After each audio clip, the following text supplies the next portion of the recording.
to put a lot of pressure on the final pick to do everything. Sometimes it just needs to complete your draft. It doesn't need to be this god tier gotcha like a Brood. It can just be something safe. And I think Fnatic, this draft is a lot better than the first game. Let's see if they can draw it out, or if Tundra are just going to steamroll them through. Now, to talk a little bit about this Hoodwink and why it got picked, it's the Tide Hunter specifically. It gives you a break so you can burst through him.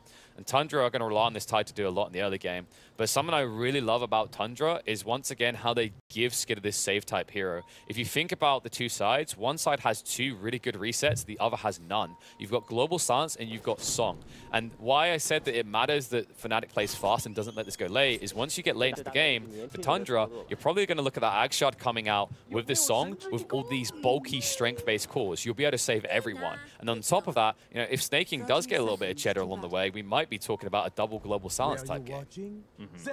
It is going to give Fnatic that opening, that opportunity of, okay, Global Silence and Song are down. You know, we can reset a little bit faster and try to make a play. Obviously, that'll have a lot of factors in play once we get to that point in terms of the overall farm, etc., where the game state is at. But that is, of course, something to keep in mind, too, when you talk about all these longer, big reset abilities on the side of Tundra. But certainly, viable strategies for both sides.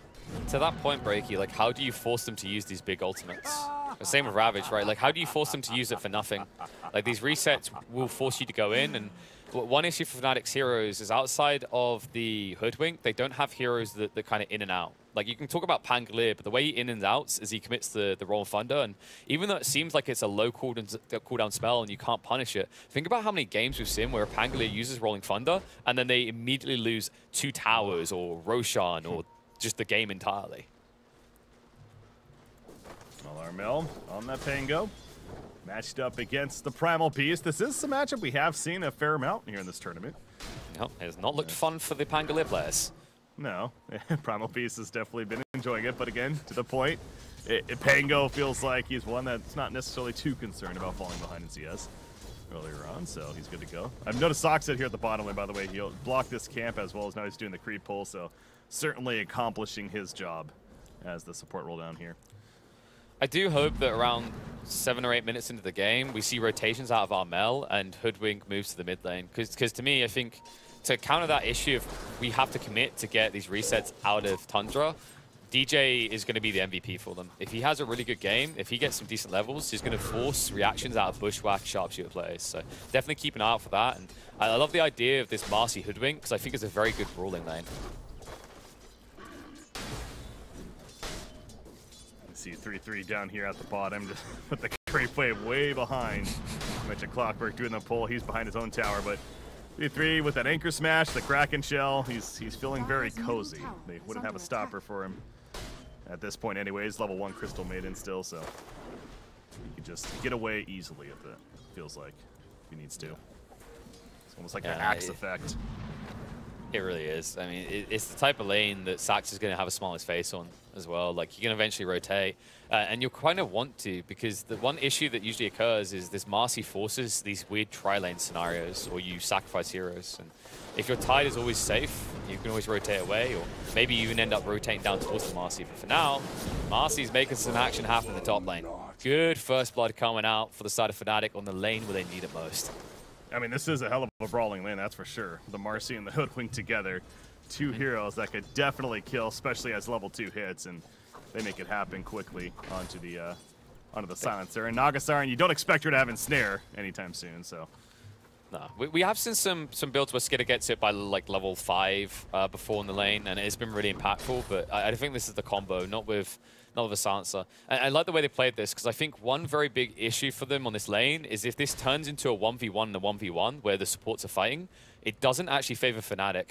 Like, Hoodwink doesn't trade that well against Silencer because of the Arcane Curse. Because if you then have to run away, you're using Scurry, that's another ability, that's even more curse damage coming out. So the best way for them to approach this is finding a way of converging this 2. And with double stun, that's easily done here. Triple stun, in fact. Well, Armel's actually doing a really good job here in this middle lane. 15-3 versus the 11-2 Primal Beast currently, so props to him on the Pango. Managing that early CS lead. You've got a few cheeky denies early. I think what happened is in the first wave or two, 9 would use the trample, and then there was a low HP creep that Armel would be able to deny between the trample strikes. So really good reactions out of the Pango so far. Oh, spin that trample. Yeah, goes right back in. Good swashbuckle though, and keeps his distance. All right, Nagasiren, how's he doing? Nagasiren's 10-0. Yeah, this is proving to be a pretty difficult lane to the benefit of Fnatic up there, mid lane. Yeah, it's the high damage of the Marcy. She starts off strong and she's gone for a double bracer. She hits for 83 damage at this stage. Naga doesn't have much of a response. Mid lane, a little bit of shuffling around for the runes. Armel does get his hands on it still though, so good for him. And 9 has to re-engage the onslaught. Nice turnaround there. They get the kill. Reactions will come in, so 9 will be punished for this, but overall, fight going the way of Tundra. Saxa should be good, getting blocked there slightly, but nice. So maybe frostbite. He'll get away. It's gonna take a while. Oh, he's going back in. DJ, you gotta be careful. He had to be extra careful as well because the rocket flare was coming off cooldown. So luckily the creeps were nearby, otherwise Saxa would have turned that into a poor little squirrel feeding. Yeah. So goes back to the Marcy though. Yeah, she's having a hell of a time on the other side of it, as you're just talking about, for Jabs, or in the hands of Jabs for Fnatic.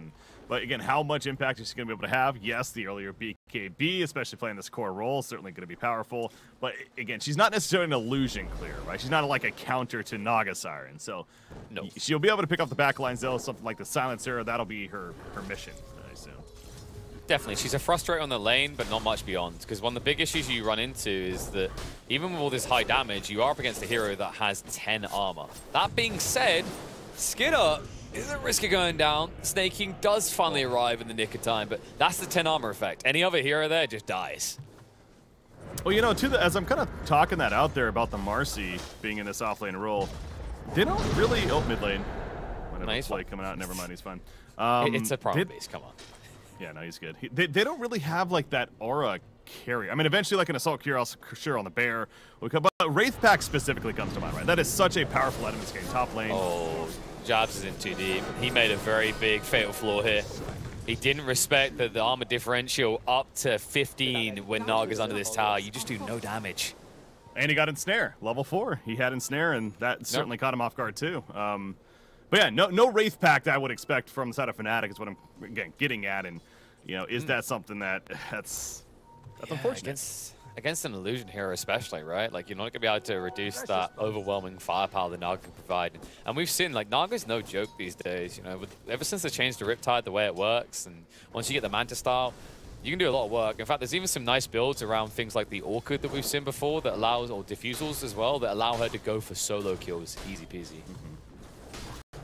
But that is the meta right now, though. Again, all these offlane heroes are building basically Wraith Pact, it feels like, at least a heavy majority of them. Marcy, we wouldn't expect it on. And at least I expect you to go the traditional, more the BKB, like I was talking about, Blink, etc. From there. Bottom lane, though, Raven. Bringing another here as well. He's going to push them away. Without this won't be a kill. It might be the other way, though. Ravage connects onto 3. 9 says, jackpot! Let's get him. Raven's going to be brought down. Zhao will try to make his way out. 33 doesn't have a point in the gush, though. They will at least find Armel, but Armel, confident to stand his ground. Roll of Thunder will come out in time before the battery assault comes through. 9 will have to dodge like a god here. Onslaught is coming off cooldown, so might still be able to get away, but the Bushwhack ensures that will not be the case. Yeah, that's a massive turn kill, at least for Fnatic. Yes, that started off pretty tragic. It was a Ravage commitment, though, with the rotation of the mid-primal beast.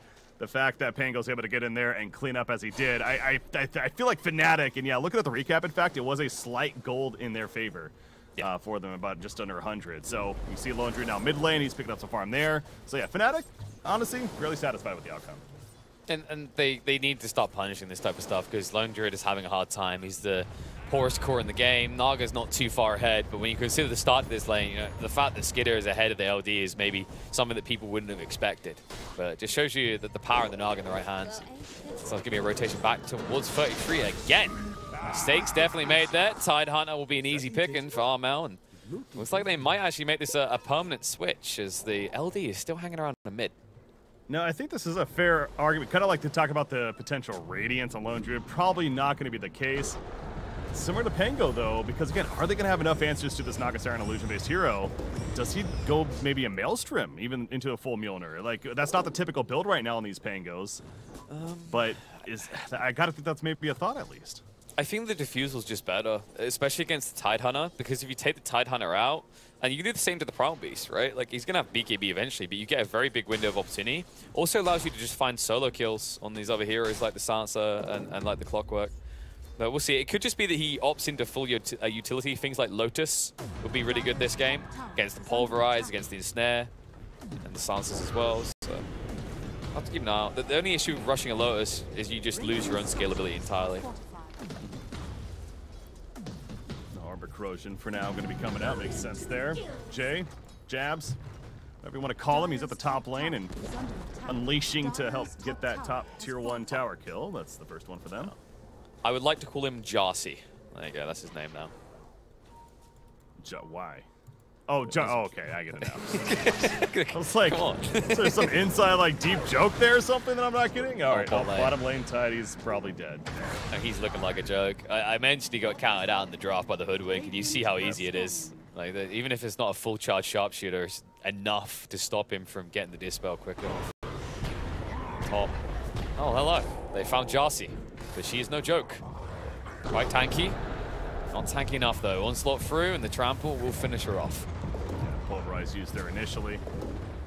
Good execution to make that kill happen, but yeah, you're all right. That is where the Hoodwink is getting a lot of that value with the final pick. And the fact that they're able to just kill a Tidehunter so easily makes that break effect has to feel pretty good for them. But speaking of Tidehunter, he's got the Vlads. Again, going to be building his own Wraith Pact as you'd expect. And that's coming along for 3-3. No, it's just, you mentioned it's kind of just the go-to. We see it on pretty much everyone. It will allow them to push pretty effectively. It's a way that you can kind of get the Naga to start participating. You know, the extra bonus damage from the aura is no joke. It's something that they snuck in a while back, and oh man, like I remember a few years back when I was casting, and I pointed out how broken it was, and it should appear at TI. And it was funny because a lot of players even forgot they even had the damage percentage to it. It's always just been such a good item. I think that's just an extra layer that makes this pack build so damn good. Yeah, it has definitely been realized here at this TI. And coming into it, we expected that. So, Lone Druid, though, he is going the typical, the Mask of Madness, into the Desolator. Will be his play. And as far as Pango's concerned, again, the typical. The Diffusal queued up, as he has that Arbor Corrosion. So, they're not necessarily going extra tools to try to deal with this Naga Siren later on in the game. We'll see if that goes back to her or not. We mentioned this already, right? Like they can't address the late game. They need to address the mid game. Their win condition is mid game. If they play for a very late timing, they're going to lose this game.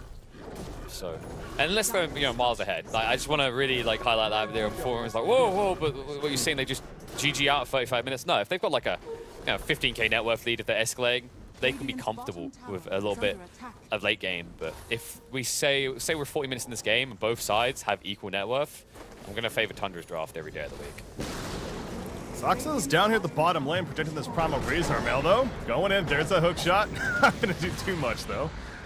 As far as jumping in here, Primal Beast, he can't TP out just yet, of course. Got to be careful about that. Global Science is going to be used, though. They're going for the turn. As Skitter shows up as well. The Pulverize on a Hoodwink, and now Pango has to be careful. And Snare, he hits. The song is ready as well for Naga Siren. The onslaught through it even catches the Crystal Maiden in the back lines, and the illusion starting to tear him down. 9 getting low.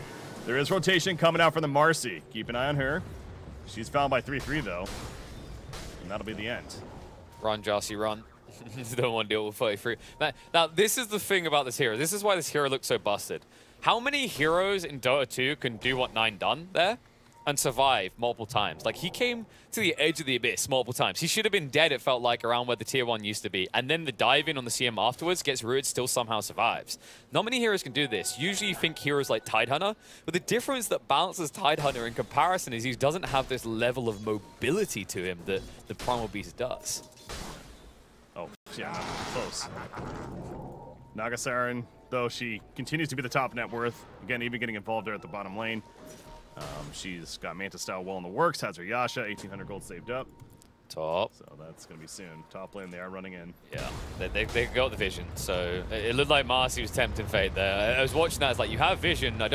You remember, there's a 2,000 range initiation hero in this game, so it does back out just in time, as they were getting in position. They do have the hook shots. They might still find a target here. Ward goes down from Saxa. They do see jabs. Oh, Thunder. It's an easy piece to kill the silencer. It's like, come on, man. I'm the one that's supposed to be locking you down with silencer. Top lane, the engagement takes place. They go for the kill on the Jersey. And it is going to be successful, maybe? Yes, it is. Yeah. They try to save Armel's here. The punishment is there. They take out Silencer and, or excuse me, Clockwork and now Primal Beast. Onslaught. They're trying to predict this. You see the swashbuckle forward, but he's going to turn into that piggy. And he's got the Can they just change his raw noise to a bye, have a good time? It feels more appropriate. Like, it just... Once again, he goes in, it's an initiation tool, it's also a get out of jail free tool. It's kind of funny how other heroes in that situation would have most definitely died with such a great rotation out of Fnatic, but just shows you how elusive this hero is. And at the end of that, ends up being a slightly better favorable trade for Fnatic, but maybe not for long. 9, right across to the mid lane. They'll catch on a Jowl, the bear has arrived, but the Ravage is going to come out. He does at least use the true form, so they need to get out fast, but not able to do so. 9 gets caught by the bushwhack. Global Stance is going to be essentially wasted here. Ravage only gets them a kill into a Crystal Maiden. And here's that window now that we talked about, right? Where with the Global Silence, with the Ravage on cooldown, now you can feel very comfortable if you're Fnatic in terms of starting to get more aggressive, take more map control. That's exactly what's happening here. They get the tier 1 tower. Diffusal's coming for Pango, so he's going to have that now as well. And he's got Rolling Thunder back online. So they're going to start restricting the map quite a bit against Tundra for the time being. As I say this, Nagasaran currently at the bottom and still feeling pretty cozy for now, but there is that window of another minute or so that they have, basically. Exactly, and that's the beautiful thing about Fnatic. They're low cooldown base. There's not much that restricts them. You know, outside the Summon Bear, of course, that's definitely going to be a big one, but ultimate-wise, they're ready to go. The longest cooldown for their ultimates is actually for the Marcy with the good old Unleash, so... A good state of affairs for them. I mean, you feel good even when Zhao's in the mid lane using his ultimate to push out. It shows you where their priority is. There hasn't been much talk about Raven. That is because he's been kind of just, I'm not going to say AFK, but he's been just farming as he should be. He's been prioritizing that, and he's working on that Desolate and needs the second Mythal Hammer. Yeah, he's almost got it, but let's talk about the other characters. I feel like this has been silently happening. Second game in a row where Skidder just finds everything and anything. Once again, it's Tundra playing towards their real win condition. How do we get Skidder into the game? And this is how he's going to do it. He's heading towards an Orchid. Dangerous item for the side of Fnatic. They do not have a way of dealing with this. No hero has Dispel, and only one of them is going to be building a BKB this game. Yeah. Goes back to the idea of Lotus Orb as a possibility, but Saxa. He broke it on them. 3-3. They were trying to rotate. Yeah, but he's under a sentry. But you can't jump the Tidehunter. Like, there's not many heroes that feel more confident than a Tidehunter running in, even when they're revealed. Like, yes, please, hit me. Even more so with that Wraith Pack complete. So yeah, it is interesting though with the Orchid that you talk about. Makes sense as far as the offensive capabilities here, the lack of dispels. The typical build we haven't seen on him, and just in general these Nagas though, is that the Iascati next, right, and then even the Butterfly, just really those heavy stat-based items. So he's not going to be as tanky necessarily, but I think that kind of also goes back to the fact the lack overall of Illusion Killer on the side of Fnatic, and maybe feeling more confident about that too. It's one of the benefits of having these two bulky boys as well. Like, you just have heroes that are already going to be in, so you're kind of the second layer of initiation. Speaking of Shane, top lane.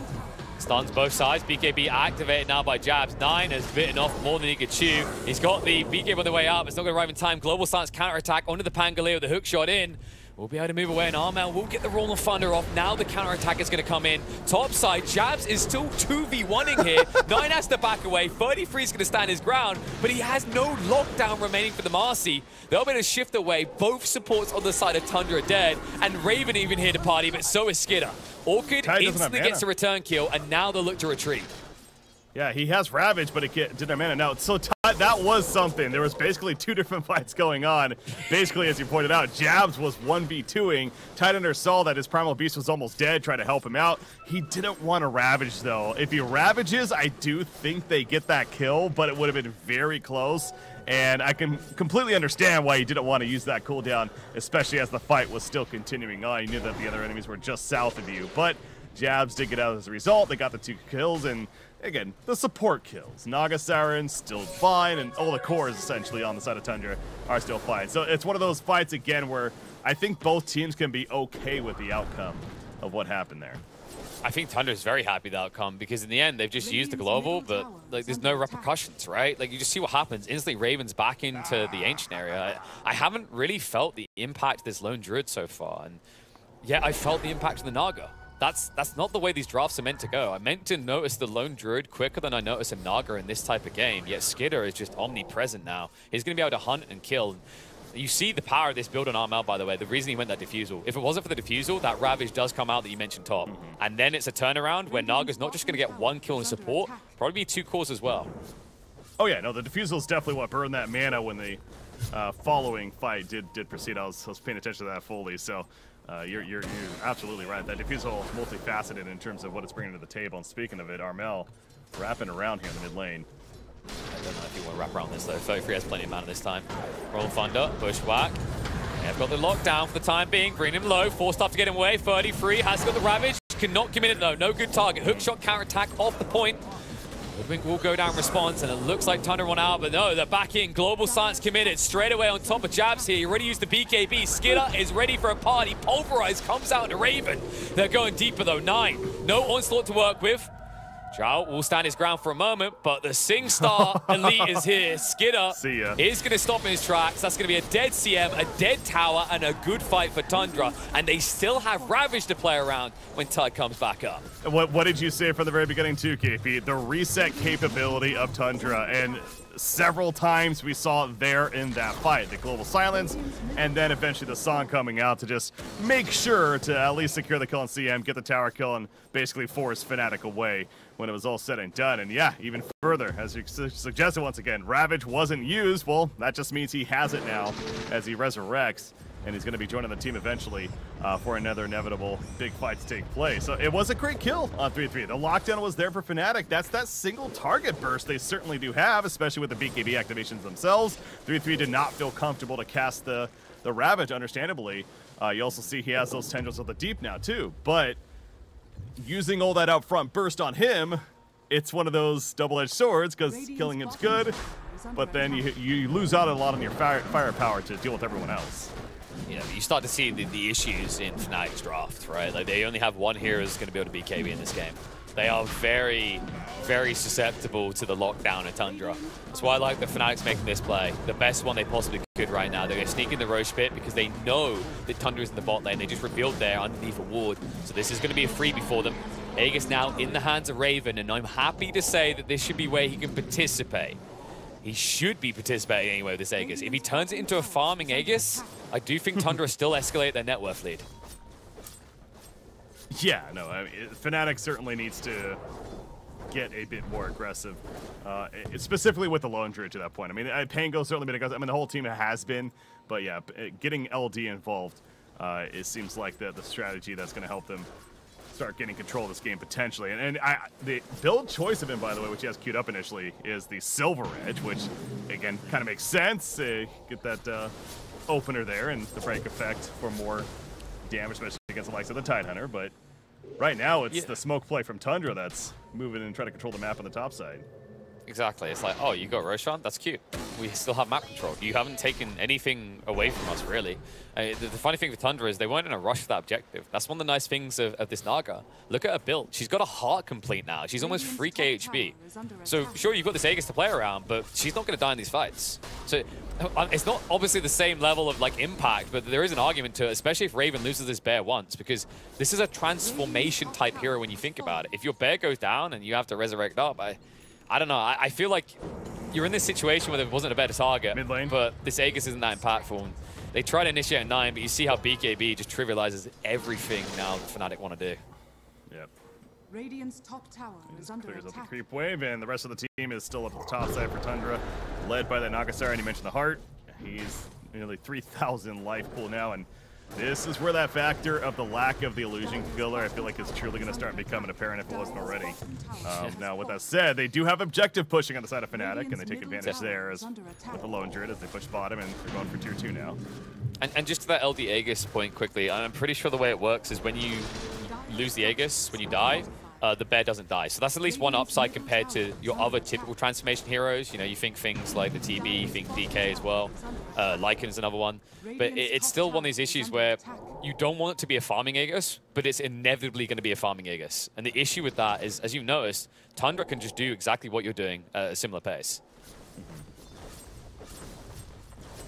Pango, he's got the blink now follow up, but he is building the Maelstrom.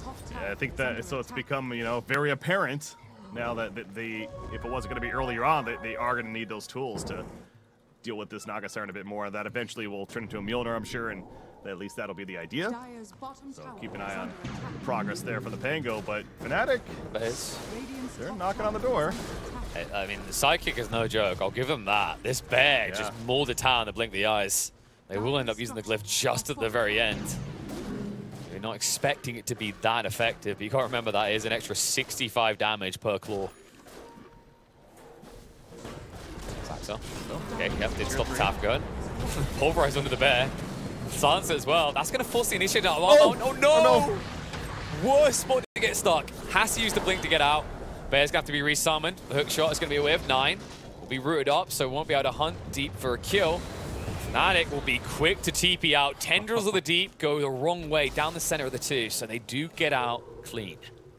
I mean, yeah, it was unfortunate for Armel in terms of the positioning with that Rolling Thunder getting stuck, having to use a blink, but again, I'm going to say, considering the situation, I think they could be happy that they were able to at least get out. They got the tier 3.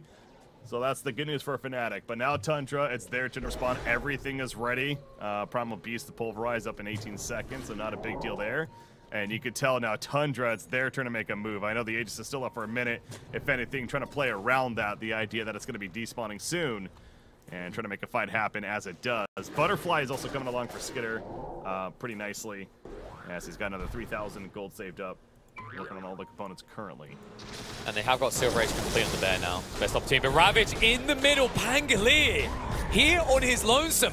You have to ask why. Thought he could confidently push out the mid, but he was dead wrong. Yep.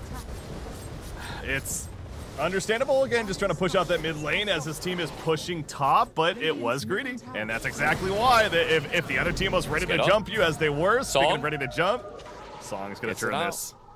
They're bringing in heroes. They want to fight. They've got the global silence still. They haven't got Ravage anymore, but the Tendrils, the charge through, the timing on it perfect here on the back line. Splits them up. Global makes sure they can't fight. And the Silver Edge is passed over to Raven so he can run away. The only good play available for Fnatic. Yep, and Aegis was going to despawn in 5 seconds. So it is a good thing he gets out of there, because they were likely going to wait that out and kill him if not. So that's again the good news for Fnatic is he survives, and a good transition there of the Silver Edge on himself. But again, the reset, what more is there to it really? Naga Siren comes in. She also has an Eagle Song now, so again that Butterfly will actually be a reality coming up here. It's looking much more difficult for Fnatic. But yeah, it goes back to that Pango pick mid, obviously, and that's just well played by Tundra, the patience, and reacting when they saw him. And just to emphasize, like, Raven should have died there. That is why that could have been a very dangerous fight, but they saved him. He passed the Silver Age from the bear to himself so he could get away. But as we talk about that, another fight. Jabs, hunting in, hold on to the BKB. Pulverize comes out first. Ron Fun is going to be there. 9, now out of position, not able to move away. The Disposer is going to stop him. 4-Staff will not save the day. Big kill on the Primal Beast and a nice follow-up on the Silencer. Saxar will at least get away with the hook shot.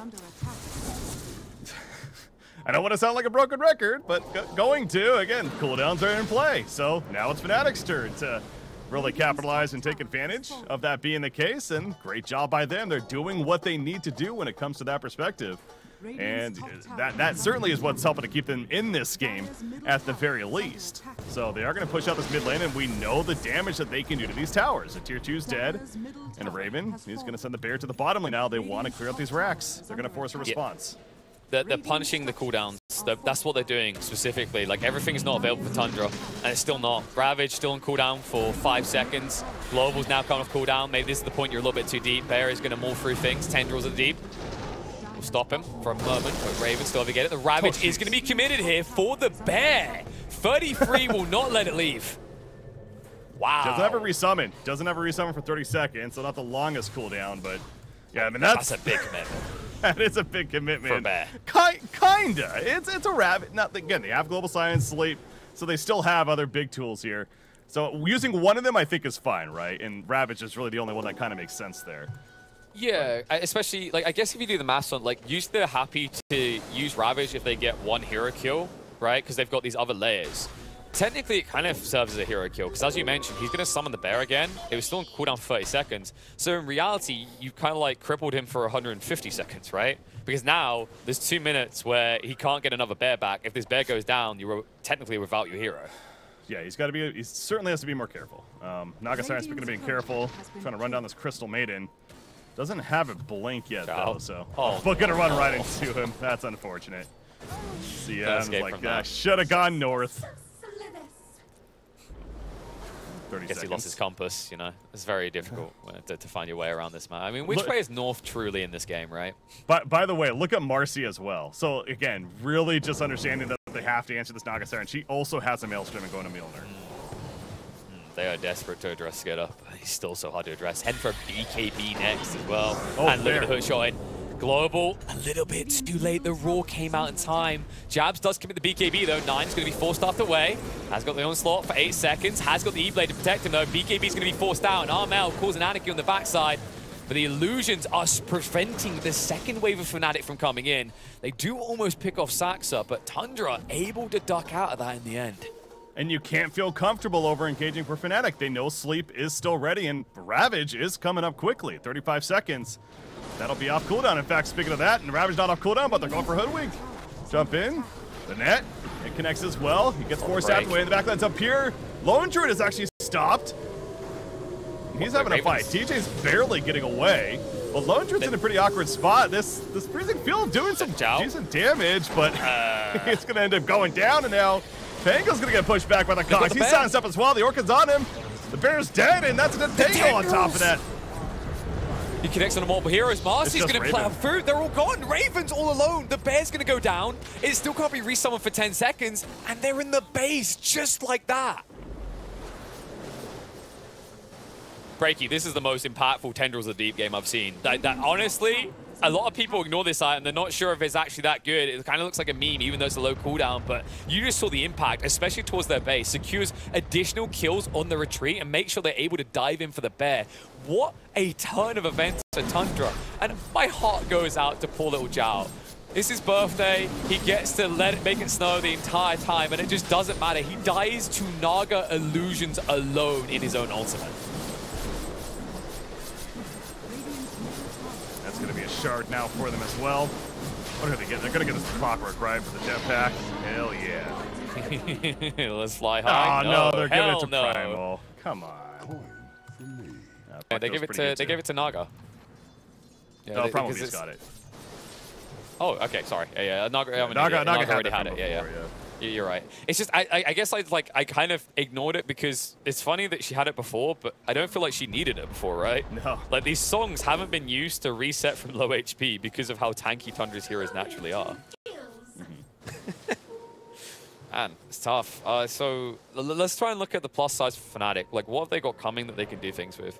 This Bear, if he gets an opportunity, can do a lot. We've seen that the split push is a way to win. And they do still have a tier 2 on the bot lane. So there is a world in which Fnatic goes top and deletes the racks before Tundra gets into their base. And then they look to defend. And that will get a lot of extra gold in their pockets to proceed to the next items. It's what they have going is the play around the cooldowns, as we've seen multiple times. But again, I keep the adaptation that they're doing. Because what did Pango was going one, then we noticed Marcy was going. KP.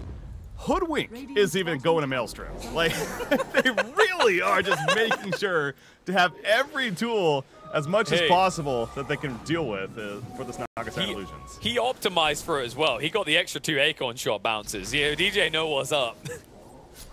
So, but again, seriously, that is the reaction of the BKB. And now 3-3 to seek it out of this. The Song, the E-Blade's going to keep him alive, and Song will keep him alive too. Yeah, they can't follow it up. That was actually the correct play because you've just got one hero who's BKB'd, so the rest of Fnatic can't pursue. That's always an issue with this song, is we mentioned this before, like the BKBs. Pango at least got one now, but always feels awkward to find the right moment to use it because you want to use the Roll and Thunder first. Bear. Silver Edge hunting. Jump in from Marcy. Nice hook shot away from Saxa, though. Should stop them from pursuing. Let's get up. Do you want this? He has got Song. Global's going to come out. E-Blade's going to save him there. The bear can't attack right now. That's problematic. The Rock Pro as well. He's getting chain stunned. Down to half HP. As is the Naga, but she does have that second life. And CM is a no-lifer right now. Tendrils is going to connect. Follow-up damage from the Science will be enough. And Onslaught from 9 will finish off Zhao. Yeah, Fnatic just has to kite away. It's, again, they're doing their part there in the sense of playing appropriately, keeping everyone alive outside of the Crystal Maiden, and realizing that that fight wasn't going to happen. I mean, jumping the Naga Siren when she has the Aegis, you just cannot commit all out to it, as they understood.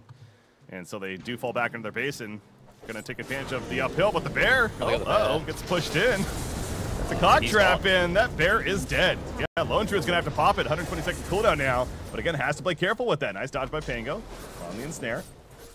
That is actually technically a win condition. 120 seconds without that. They've still got Aegis for around the same time. Tundra are going to try to close this now.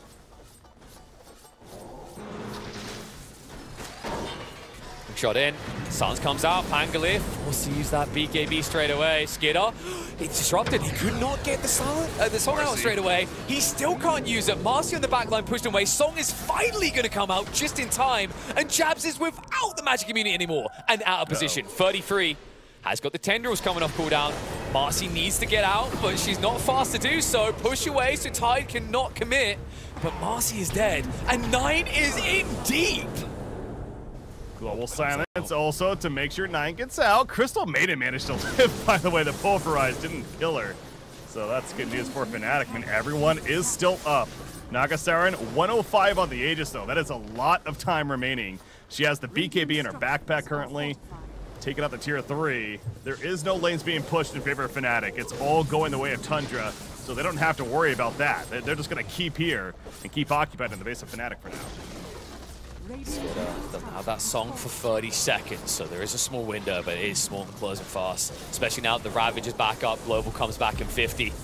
They want to make something happen, but that Aegis still 40 seconds. There's enough time to cover their cooldowns. It actually ends up being optimized well for Tundra. Fnatic will need one hell of a hold here to turn this. Fortification falls off.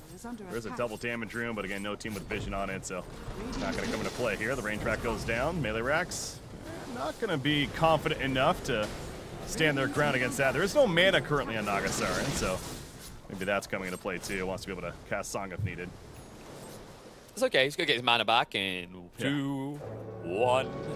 Now he's got mana. Bottom lane pushing out a little bit for Fnatic. Yeah, it's going to be addressed now by 33. They just want to restrict the map. The cool thing in these type of positions is like when you restrict the map and all the lanes are basically your opponent's base, you're able to react to both sides. You can actually be split and still be close enough to turn a fight. Especially with these type of heroes. Song has such a huge radius, global silence, like they cover each other quite wide. Fnatic, not going to wait around for that opportunity. They see Tide bot, they look to make a move out. Lucian's the scouting of clockwork. The overclock. I just love seeing that ability. Fnatic does not like seeing that ability, but it's entertaining itself from our perspective. He's just like, happy birthday, Joe! We got you some fireworks. So yeah, it is so annoying. It's the vision factor. Like, it's more impactful than a Beastmaster when you think about it. Yeah, in that moment. By the way, speaking of Ags, I wanted Naga Siren. They found him! Pangolier in the bot lane, the Pulverize straight away. He does have buyback, but that gives them a win condition. Yeah, but again, having the buyback, at least that's key. I mean, of course, if he's doing that without a buyback, then then it is really GG, but he's got one, so gonna give hope in terms of maybe needing to use it. Naga Siren though, melee Rex will die. It's really tough though, Breaky, because now, like, you know, the global silence factor, like, if you misplay this life at all, if you have to buy back and you misplay that at all, you're not going to have a wrong fun to play. You're awesome. And Raven needs some lockdown to munch through these targets. The bear can do it if you can get him on top of him, but if is the key detail there. And Global's going to interrupt straight away.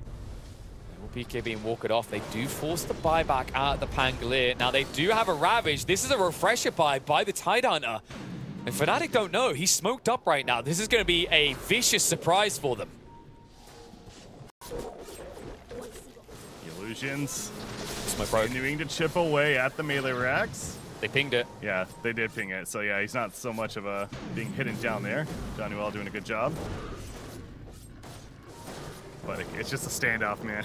It's a matter of who's going to go in first. But it's slowly favoring Tundra, right? Because again, they're the ones that are chipping away at the racks. Hook shot. Engagement. Finds Crystal Maiden. Can they save her? Force Staff gets a cog push back. The Illusions are in though. Trying to finish the job. Penguin trying to save. The Gush comes out. The Tentacles and they get the kill. She buys back though. Jabs. Armel's rolling in with the BKB. But you see Tundra, they're just going to sit back and wait for the right time. Oh no. Armel is nothing now. He's used BKB, he's used Roll Thunder. He has nothing to contribute. They're just going to go in. They are not going to leave anymore. Raven tries to push them away for the moment. 9 is going to zone them away with the onslaught. Will connect with the backside straight away on top of him. No buyback. No, Druid gone. He has no buyback. That will be the game. They can just stay around and kill everything now. Including Pingo. The pulverizers, he jumps in. They're just going to call it at that point. GG, well played. Tundra, 2-0 over Fnatic. And again, we talked about going in even with the first game victory. They're already securing a top 4. They're trying to secure now a top seed out of Group B. And well on the way to doing so. They're looking impressive, looking good. And Fnatic, on the other hand, again, a team that's certainly had some success here in these group stages. But with an 0-2 here, the reality is setting in that elimination is a possibility depending on what happens in their next series, or at least I believe so. I don't want to get too ahead of myself depending on how other results have played out, but again, 0-2 here is certainly not what they expected. No, I think like Raven, it felt like both games he didn't get an opportunity to play his game. I don't know if Fnatic have been drafting like this the whole time because it's our first game casting them, but it feels like if this is your approach, we've talked about teams that are able to flex to what their opponents do well to change their game plan. And I think Fnatic, while this game plan may have worked reasonably against other teams, it doesn't work against Tundra. Tundra are viciously fast, and you see exactly how. Every time they find a way to naturally fold their carry in. And what I love is the way that they're able to create so much space initially as forward to get Skidder in this game. Wouldn't be surprised if Skidder is given an MVP in this game, by the way. Amazing amount of farm he's found in both games in this series on heroes that maybe should be a little bit slower, especially when you consider the start of this game. Skidder didn't have the funnest of lanes to begin with. You saw the pressure that DJ and Jabs were able to apply, but yet it is just not enough. Tundra, as you said, now looking like they could very easily finish top of their group. Of course, still depends on 1 or 2 results, but it's very difficult to now see a world in which they don't clutch that top spot. Well, it's going to be them or Secret at this point. Wow. Potentially, Secret does have even the 1-game advantage over them right now, but, or, maybe if it's, actually, I don't think that's updated yet. Anyways, we'll have to see once it does get updated, but. Yeah, so Tundra will be 1 ahead. Tundra will be 1 game ahead, but just a little update for people. Secret managed to 2-0 Aster. That was a series I was kind of expecting to be a 1-1 split. So it's getting spicy. It's getting really tight at the top of Group B. And maybe unexpected for a few people, the top representation there is the EU region. And there it is, MVP for Skidder. MVP of the series, really. I think he played fantastically well. I mentioned 33 for game 1, but it's just amazing the way he itemizes in both the Lifestealer and Naga game. He doesn't go for the traditional route. He finds a way to participate and stay present at all times. Yeah, I mean, again, for Fnatic going into this game, that was definitely a concern of mine. Did they have the tools to deal with the Naga Siren? Were we going to see some adjustments with earlier builds to do so? I'm not saying the earlier Radiance or the Maelstrom would have necessarily made this game much different, but it was very evident that that was lacking. But there was certainly much more into play here. Obviously, the supporting cast around the initiation, specifically from the Primal Beast, and of course, the Ravage threat from 3-3, Global Science, these big cooldowns. Fnatic doing what they could. They definitely made it a valiant effort, and they did a good job of resetting around those big cooldowns being used, taking advantage. We saw them push that tier 3 bottom. They got the first melee racks kill. I mean, there was hope for Fnatic here in this game number 2, but Tundra just simply, they got too much farm on Skidder, and I'm with you. Skidder is not only MVP of this game and multiple games for Tundra, but he's, I don't know if I necessarily had him at the top of my list, not that it means too much, but as far as carry position 1 players going into this tournament, but he is definitely being much more respected, I feel like, by a lot more people in terms of, you got to start talking about that. Yeah, for sure. I think that the amazing thing for me is, like, I cast a lot of Skidder over the years, and I think that the issue for him used to be is that, he was your I don't want to say generic. It wasn't like he wasn't talented. It was your standard idea, like, I need you to make space for me. You team, make space for me. I think Skidder has made an amazing evolution into this guy that finds his own space, finds his own way. The team is definitely working to give him room, but he's also able to give that back a lot quicker than a lot of traditional carries would. It's just amazing. And, you know, I think I said yesterday that Hokori was kind of giving that TI feeling, you know, a little feel of that. Watching Tundra here today, watching that evolution across the group stage, you know, I'm starting to understand why some people are now pegging them as their favorites. Like, Tundra is giving me that feeling. They are playing Doa in a magical way. They are forcing people to respond to their style. And while I've seen Hokori show some amazing flexibility in comparison to be able to change to other people's Dota, what I've noticed from Tundra is they don't take no for an answer.